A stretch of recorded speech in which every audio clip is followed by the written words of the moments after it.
প্রতিপক্ষকে white wash করার লক্ষ্য নিয়ে ৩ ম্যাচ সিরিজের শেষ টি-20তে আগামীকাল ওয়েস্ট ইন্ডিজের মুখোমুখি হবে সফরকারী বাংলাদেশ।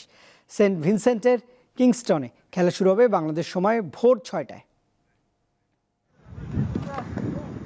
টি-20তে ৫টি সিরিজে প্রতিপক্ষকে ধবলধোলাই করেছে বাংলাদেশ। সেই ৫ সিরিজের ২টি ছিল ৩ ম্যাচের, বাকিগুলো ২ ম্যাচের। এই ফরম্যাটে টাইগারদের সবচেয়ে বিস্ময়কর ঘটনা ২০২৩-এর মার্চে ঘরের মাঠে ইংল্যান্ডকে ধবলধোলাই করা, কারণ সে সময় অতিথিরা ছিল টি-20-র বিশ্ব চ্যাম্পিয়ন।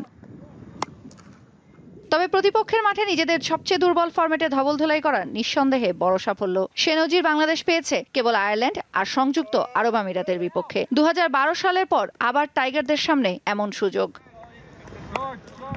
এক ম্যাচ হাতে রেখে সিরিজ জেতা বাংলাদেশ দল থেকে ফর্মে ফিরতে শুরু করা সৌম্য সরকার হাতের চোটে ছিটকে গেছেন। অধিনায়ক লিটন কুমার দাস পার করছেন বাজে সময়, তাই বলা যায় পুরোপুরি স্বস্তিতে নেই অধিনায়কও। ২০১৯ সালের পর ৩ ম্যাচের কোনো টি-20 সিরিজে হোয়াইট ওয়াশ হয়নি ওয়েস্ট ইন্ডিজ। তৌসিয়া ইসলাম, দীপ্ত স্পোর্টস।